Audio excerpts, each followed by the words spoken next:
Shalom dan salam damai kepada saudara-saudari yang dikasihi Tuhan. Bertemu kembali kita di dalam renungan santapan firman hari Selasa 13 Desember 2022, Minggu Advent ketiga. Renungan diambil dari Injil Matius bab 21 ayat 28 hingga 32. Marilah kita hening seketika, mempersiapkan diri untuk mendengar firman Tuhan dan renungannya.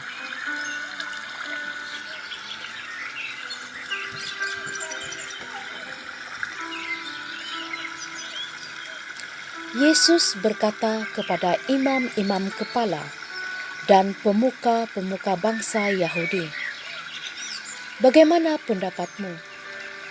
Ada orang mempunyai 2 orang anak laki-laki. Ia pergi kepada yang sulung dan berkata, 'Anakku, pergilah bekerja di kebun anggur hari ini.' Jawab anak itu, 'Baik, Bapa.' Tetapi ia tidak pergi. Lalu orang itu pergi kepada anak yang kedua dan berkata demikian juga. Dan anak itu menjawab, 'Tidak mau.' Tetapi kemudian ia menyesal, lalu pergi juga. Siapakah di antara kedua orang anak itu yang melakukan kehendak ayahnya? Jawab mereka, 'Yang kedua.' Maka berkatalah Yesus kepada mereka, 'Aku berkata kepadamu, sesungguhnya pemungut-pemungut cukai dan pelacur-pelacur akan mendahului kalian masuk ke dalam kerajaan Allah. Sebab Yohanes Pembaptis datang menunjukkan jalan kebenaran kepada kalian, dan kalian tidak percaya kepadanya. Dan meskipun kalian melihatnya, namun kemudian kalian tidak menyesal, dan kalian tidak juga percaya kepadanya." Demikianlah sabda Tuhan.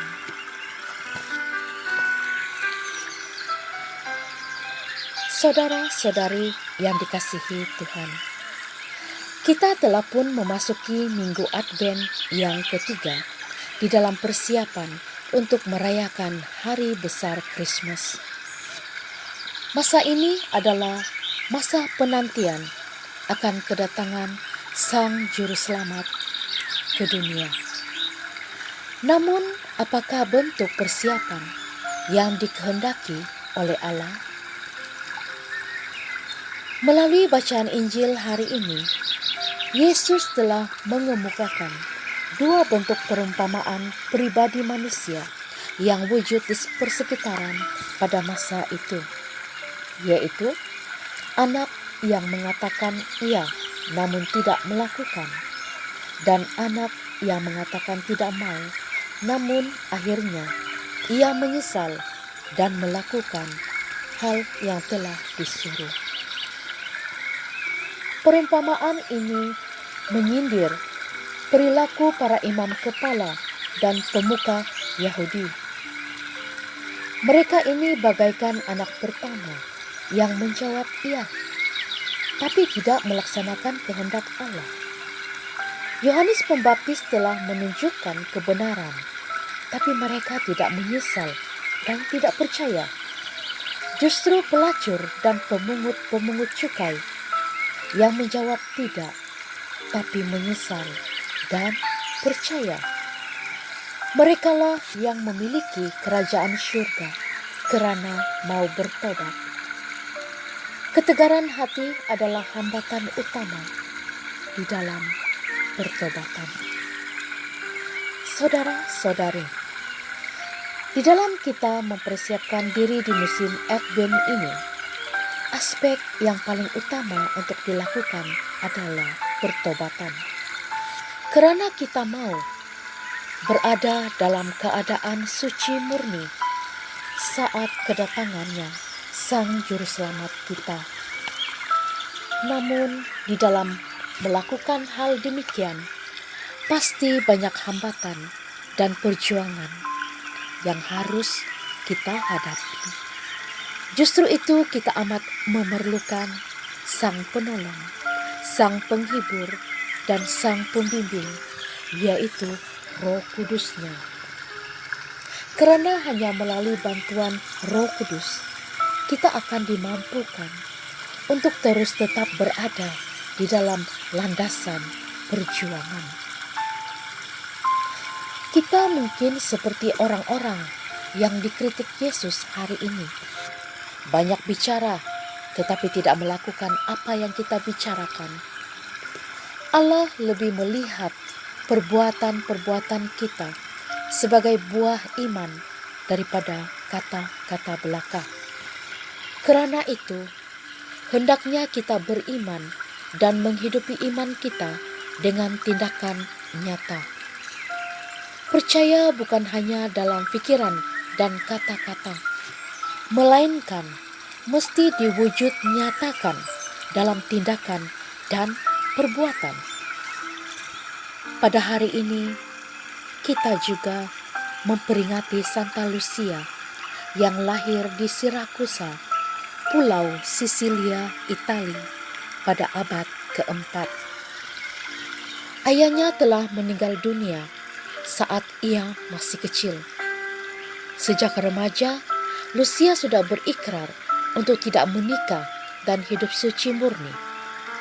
Setelah dewasa, ibunya mendesaknya untuk menikah dengan seorang pemuda yang tidak beriman, tetapi ia menolaknya dengan tegas.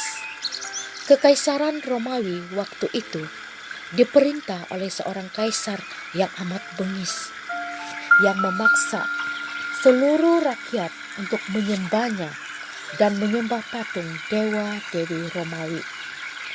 Umat Kristen yang mempertahankan imannya ditangkap, disiksa, dan dibunuh. Pemuda-pemuda yang menaruh hati pada Lucia, namun akhirnya ditolak olehnya, memanfaatkan situasi itu untuk membalas dendam.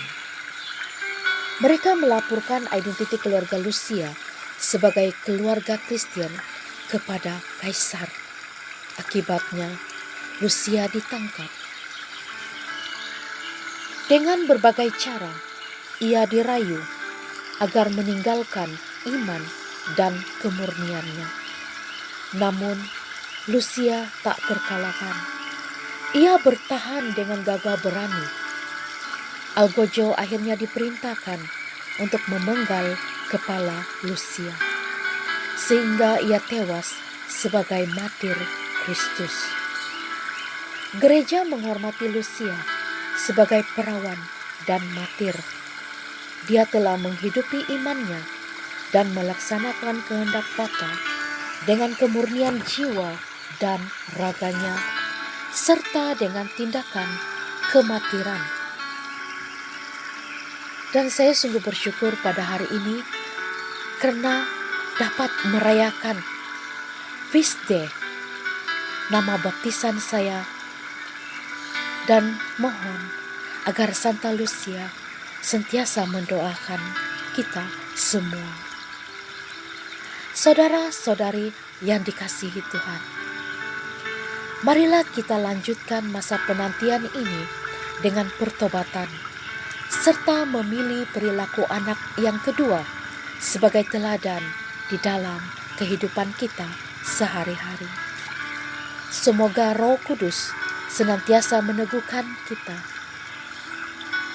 Tuhan memberkati. Amin.